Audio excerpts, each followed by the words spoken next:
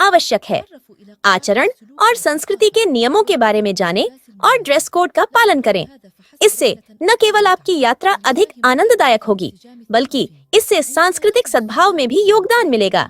जब पर्यटक व्यस्त दिल्ली हवाई अड्डे पर पहुंचते हैं, तो उनका स्वागत रंग बिरंगी साड़ियां पहने, मुस्कुराते चेहरों और स्वागतपूर्ण भावों वाली महिलाओं द्वारा किया जाता है। स्वागत समारोह के तहत महिलाएं पर्यटकों के माथे पर तिलक लगाती हैं। ये चिन्ह उनके प्रवास के दौरान आशीर्वाद और सौभाग्य का प्रतीक है।